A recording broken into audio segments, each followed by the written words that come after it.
slide yang pertama. Nah, ini dulu deh. Kenapa milih penerbit nasional? Menurut saya paling tidak ada 3 alasan utama ini yang membuat para penulis menjadi semangat banget.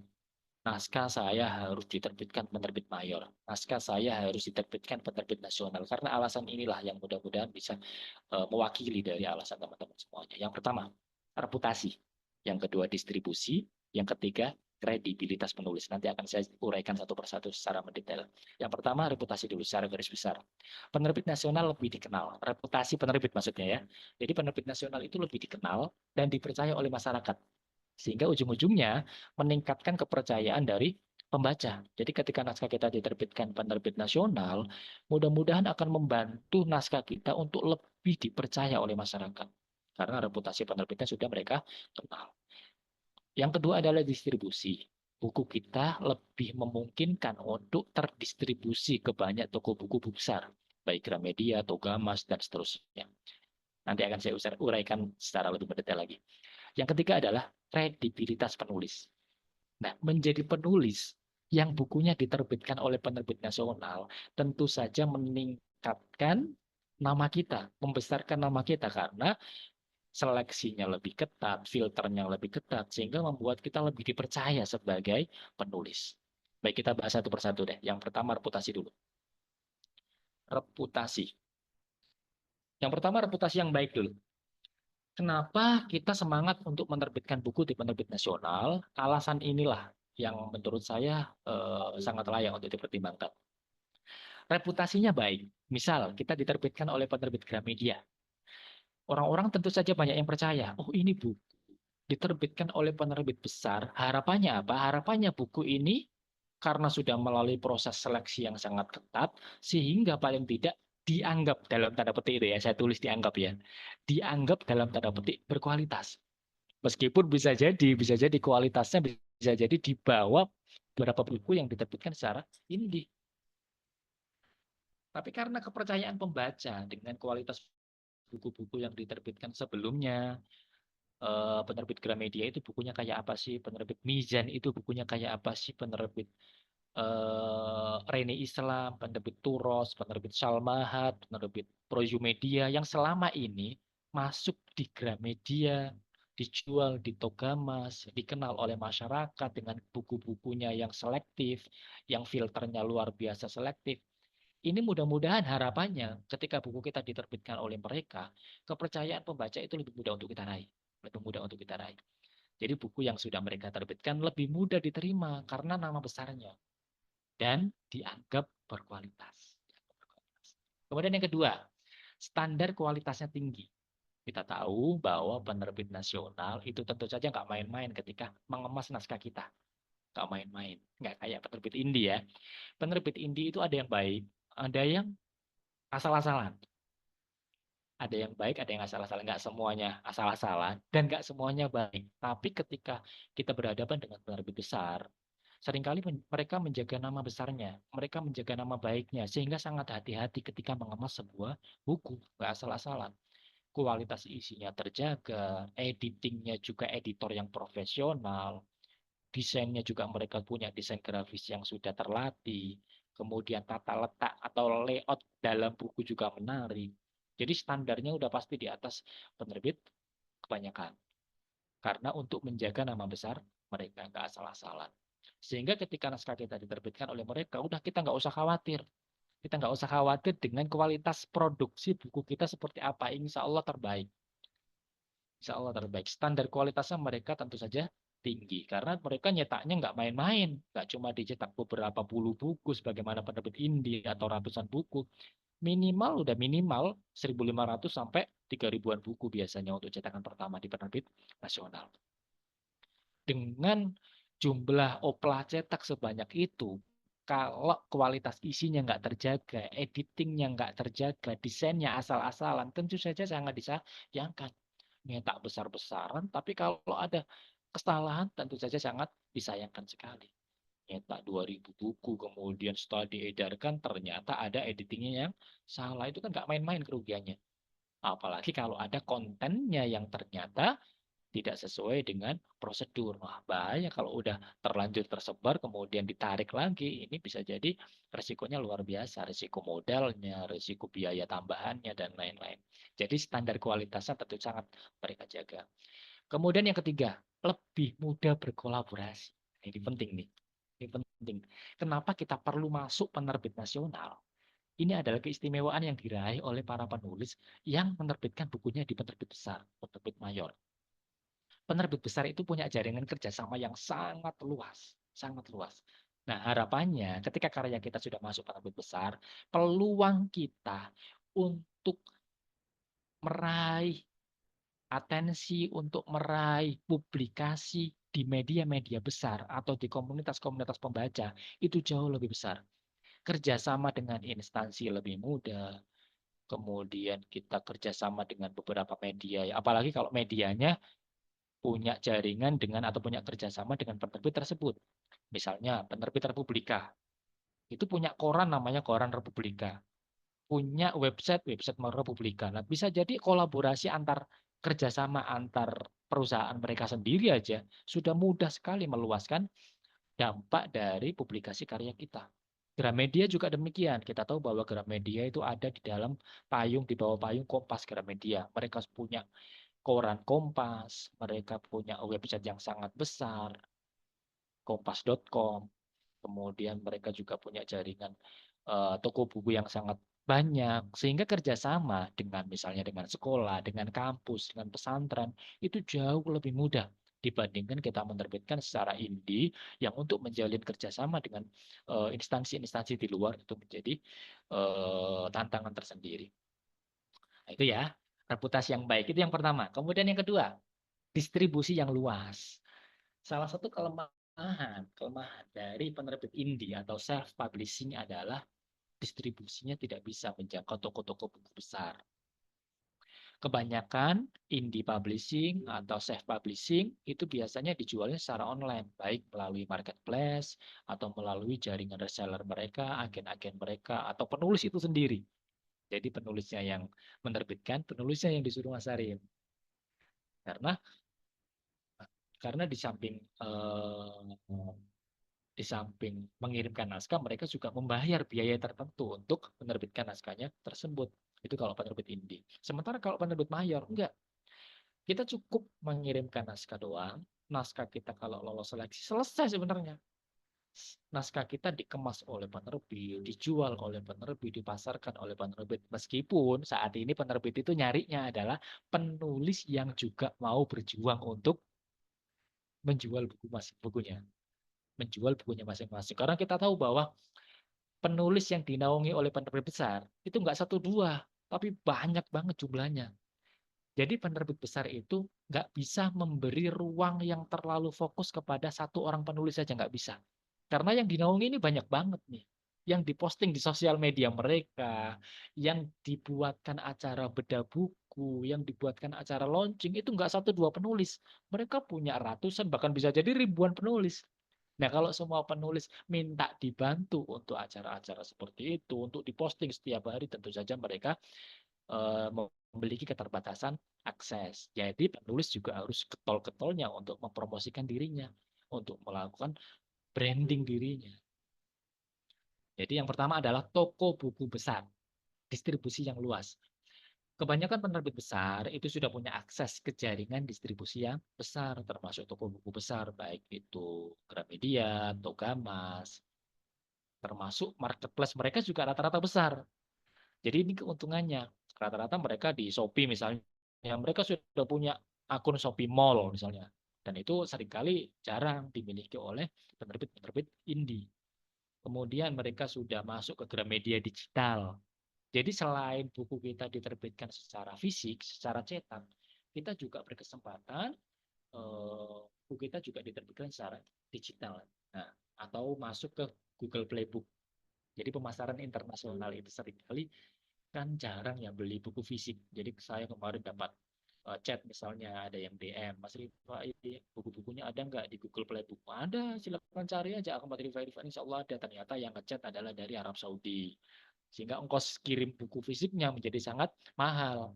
Jadi mereka menjadi terbantu untuk membaca karya kita dengan cara menikmatinya melalui Google Play Books misalnya. Nah ini keuntungannya, padahal saya sama sekali nggak mengurusi itu. Bahkan saya dulu nggak tahu kalau buku-buku saya ternyata dimasukkan ke dalam buku digital juga, didigitalisasi oleh mereka. Maka ini adalah keuntungannya. Jadi kita ngirim naskah satu, tapi mereka mengemasnya bisa jadi menjadi dua bentuk. Menjadi buku cetak sekaligus buku digital.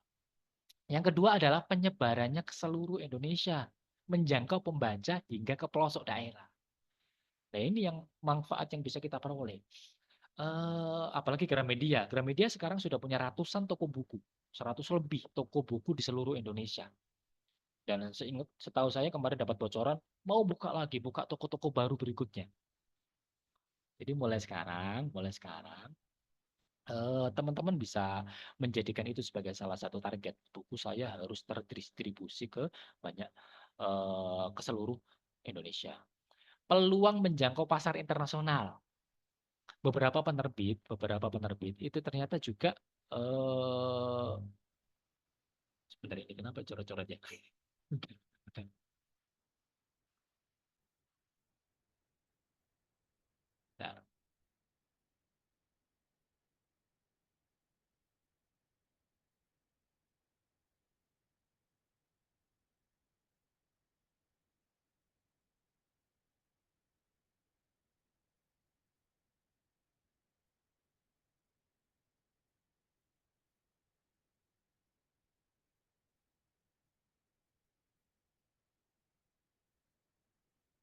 Nah, toko buku penyebaran ke seluruh Indonesia, menjangkau pembaca hingga pelosok daerah udah, peluang menjangkau pasar internasional. Nah, buku kita ini punya kesempatan nih, kalau diterbitkan secara nasional, buku kita punya kesempatan untuk apa? Untuk beredar di luar negeri juga. Bahkan banyak teman-teman penulis yang setelah naskah mereka diterbitkan penerbit Gramedia, ternyata potensi untuk diterjemahkan ke dalam bahasa lain itu menjadi sangat besar. Apalagi kalau naskahnya atau buku-bukunya relevan untuk negara mereka. Misalnya, naskah buku keislaman populer itu ternyata sangat relate juga dengan pasar Malaysia misalnya. Sehingga potensi untuk diterbitkan di Malaysia, diterjemahkan dalam bahasa Melayu, ternyata banyak juga yang teman-teman penulis yang berkesempatan untuk diterjemahkan juga. Nah, itu sulit untuk dijangkau oleh penerbit indie. Kemudian, oh slide-nya nggak kelihatan ya? Slide-nya nggak kelihatan. Sekarang kelihatan nggak? Oh, ada ya. Oke. Sudah, oke. Baik. Kemudian, manajemen stok atau cetak ulang. Kalau di toko buku besar atau penerbit besar, ini ketika ada permintaan dari toko buku, itu langsung gercep banget, gercep banget. Itu yang saya rasakan selama ini. Jadi kalau toko buku merasa ada permintaan, sementara stoknya udah menipis, itu langsung permintaan cetak ulang itu langsung. Sementara kalau kita penerbit India, ini menjadi sangat sulit untuk mengetahui stok kita ada berapa. Sementara kalau penerbit-penerbit besar, mereka sudah punya sistem yang memudahkan mereka untuk mengecek dari keseluruhan toko buku di seluruh Indonesia. Lebih profesional, manajemen stoknya profesional sehingga buku kita dapat terus tersedia sesuai dengan kebutuhan ya, sesuai dengan kebutuhan. Kemudian berikutnya,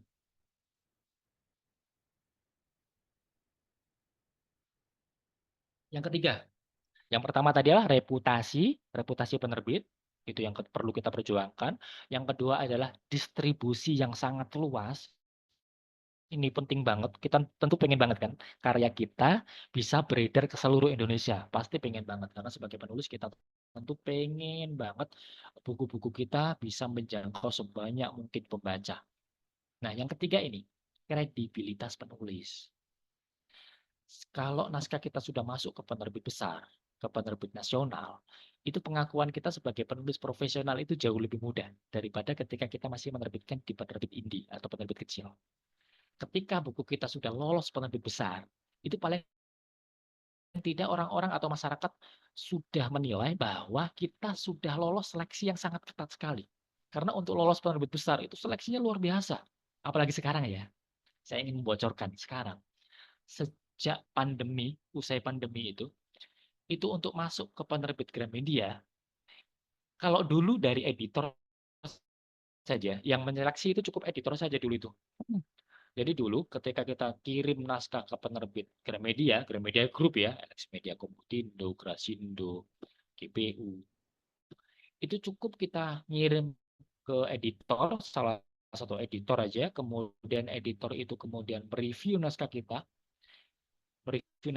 kemudian terbit, layak jual, punya market, maka naskah kita itu bisa langsung diloloskan oleh mereka. Tetapi setelah pandemi, oh ini mulai berubah semuanya nih, mulai jauh lebih ketat seleksinya. Bahkan mereka setiap bulan sekarang untuk meloloskan satu naskah saja, setiap bulan mereka butuh mengadakan namanya forum redaksi. Forum redaksi. Jadi editor nggak boleh menentukan naskah ini lolos, naskah lah hasil dari musyawarah, hasil dari rapat yang mereka sebut forum redaksi, yang di dalamnya ada berbagai macam stakeholder. Jadi mulai dari editor, tim marketingnya, kemudian tim dari tokonya, manajernya kumpul dalam satu ruangan, dalam satu rapat, musyawarah untuk membedah satu persatu naskah yang mereka terima. Jadi bayangkan, naskah kita dibedah oleh mereka. Gimana potensi pasarnya, gimana bahasanya, gimana konsistensi antar babnya, dibedah di forum itu. Maka ketika naskah kita sudah dinyatakan lolos dalam seleksi yang sangat ketat itu, dari situlah kita bisa meningkatkan, wah ketika lolos ini luar biasa. Kredibilitas penulis ini luar biasa menjadi terangkat. Jadi pengakuan sebagai penulis profesional ini jauh lebih mudah kita dapatkan ketika naskah kita sudah lolos penerbit nasional. Kemudian yang kedua, meningkatkan portofolio penulis. Nah, kalau naskah kita sudah pernah lolos ke penerbit nasional nih, biasanya naskah-naskah berikutnya itu mudah banget lolosnya. Mudah banget. Bahkan ke penerbit manapun. Meskipun nggak selalu ya, tetapi jauh lebih mudah. Kalau kita sudah punya portofolio naskah sebelumnya. Itu bisa kita cantumkan saja di naskah berikutnya. Pernah menulis buku ini diterbitkan oleh penerbit ini. Nah, ketika itu sudah tercantum di naskah kita berikutnya, seringkali adalah jauh lebih mudah untuk lolos. Ya. Yang ketiga, dukungan untuk branding penulis. Dukungan untuk branding penulis.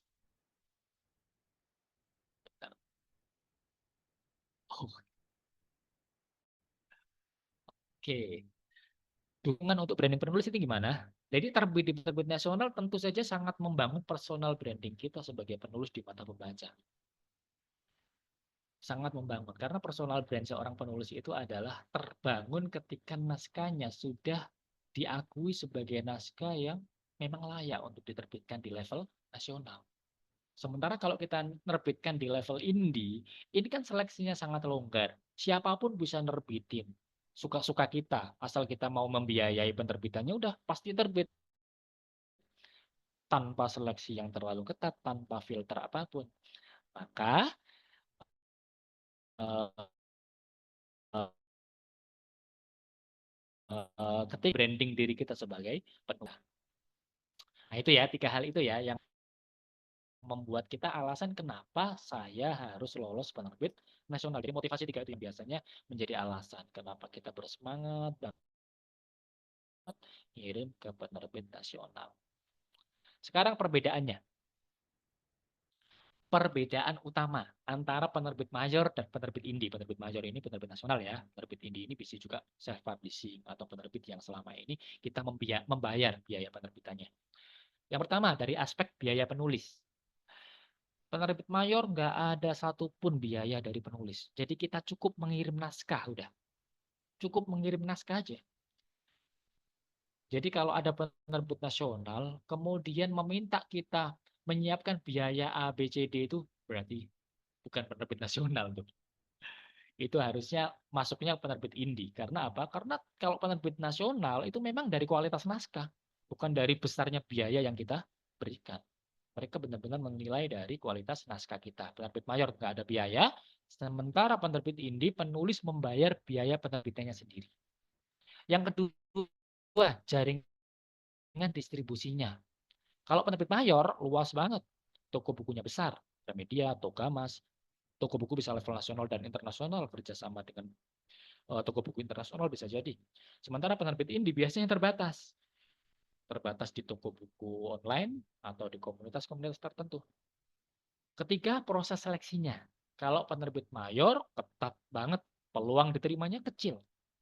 Sementara penerbit indie fleksibel, peluang diterimanya jauh lebih besar.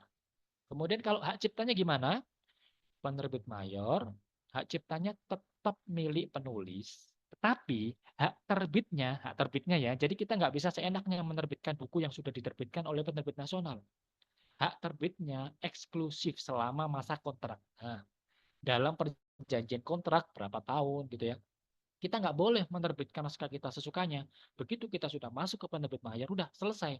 Anggap itu udah selesai sampai naskah kita sudah selesai kontraknya dengan penerbit tersebut. Meskipun hak ciptanya ada di kita. Sementara kalau penerbit indie sepenuhnya milik penulis. Jadi meskipun sekarang sudah kita cetak, nanti kita cetak lagi di percetakan atau penerbit yang lain, bebas, nggak masalah.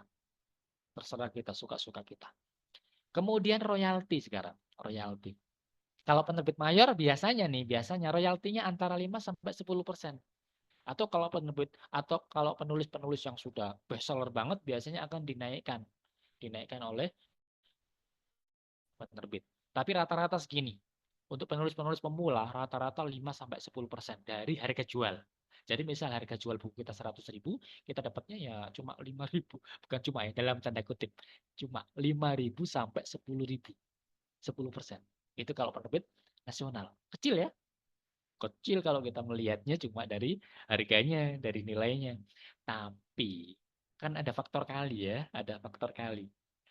Jadi misalnya naskah kita terjual 1.000 dalam waktu 6 bulan lah misalnya. 6 bulan terjual 1.000. Berarti kita dapat kalau harganya 100.000 kita dapatnya 10 juta. Itu dari satu buku. Dan biaya yang kita keluarkan berapa? Nggak ada biayanya. Kita cuma yang kita keluarkan adalah ide kita. Jadi jasa, jualan jasa lah ya menulis itu ya. Yang kita keluarkan adalah tenaga kita, ide-ide kita. Sementara yang dikeluarkan penerbit itu banyak, banyak banget. Jadi wajar penulis dapat segini. Karena ini dibagi-bagi nih sebenarnya. Dibagi-bagi untuk banyak pihak. Dari harga buku 100.000 misalnya. 5-10% untuk penulis. Kemudian mereka juga berhitung nih untuk editor mereka berapa, untuk layouter mereka berapa, untuk desainer mereka. Mereka membayar banyak orang soalnya. Jadi untuk karyawan mereka juga mengeluarkan biaya.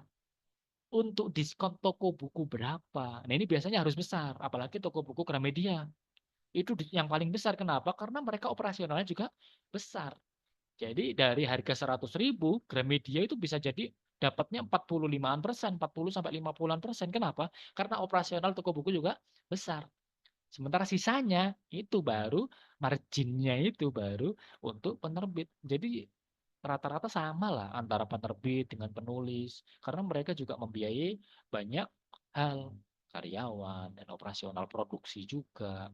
Dari persentase ini dibagi-bagi. Nah, penulis dapatnya ya ini. Tapi rata-rata 10%. Kalau Gramedia 10%.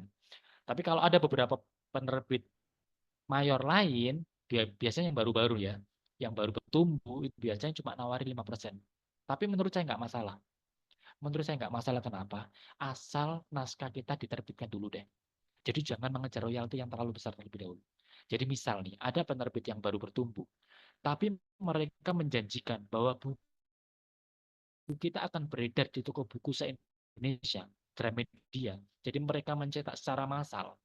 Kita nggak ngeluarin biaya berapapun, kemudian mereka mencetak secara massal, dijual secara massal di Gramedia, tapi kita ditawarin, maaf, kami cuma bisa ngasih royalti 5% saja. Saran saya, kalau beneran kita masih bener-bener pemula banget, terima dulu banyak orang, supaya dinikmati dulu oleh banyak orang. Paling tidak ini bisa menjadi branding kita terlebih dahulu.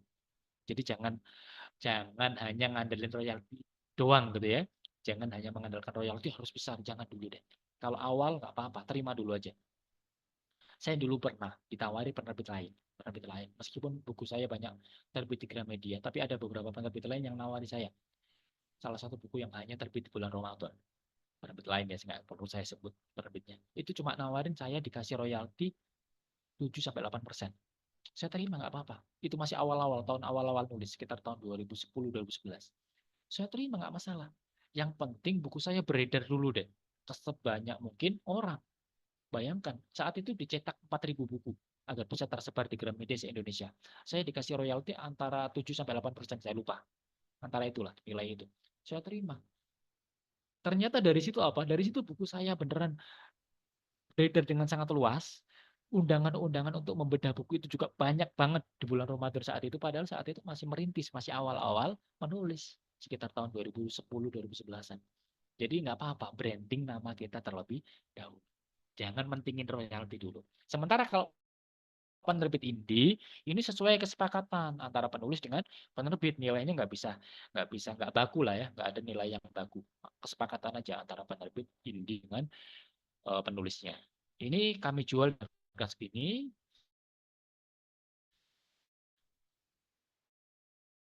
misal presentasi penerbit mayor rata-rata segini. Promosi. Kalau penerbit mayor, promosinya seringkali dikelola oleh penerbit. Jadi jauh lebih profesional promosinya. Bisa ngadain bedah buku di toko buku besar, bisa ngadain kerjasama dengan instansi-instansi yang besar juga. Sementara kalau penerbit indie, ini lebih mandiri. Seringkali mengandalkan media sosial. Yang apa-apa juga, misalnya lewat webinar kayak gini. Bedah buku ngumpulin audiens, nggak masalah juga. Kemudian skala operasionalnya sekarang. Kalau penerbit mayor, perbedaannya kalau lengkap banget. Mereka punya editor, mereka punya desain grafis tersendiri. Jadi desain cover kita, layout untuk buku kita, itu sudah ada timnya. Bukan freelance, biasanya sudah ada timnya di dalamnya. Kemudian penjualannya, tim marketingnya, sudah lengkap, komplit. Sementara kalau penerbit indie, ini biasanya seringkali banyak mengandalkan tenaga freelance. Editor freelance, layouter freelance, desain cover freelance. Tapi ada juga penerbit indie yang sudah cukup besar sehingga mereka bisa merekrut uh, editor tetap, desainer tetap dan seterusnya gitu ya. Tapi kebanyakan mayoritas seperti ini, mayoritas. Kemudian ini perbedaannya ya, perbedaannya. Biayanya tanpa biaya ya kalau nasional ya. Kemarin ada yang curhat seperti ini, ada yang cerita seperti ini bahwa dia nawarin ngupload ke penerbit nasional, tapi dia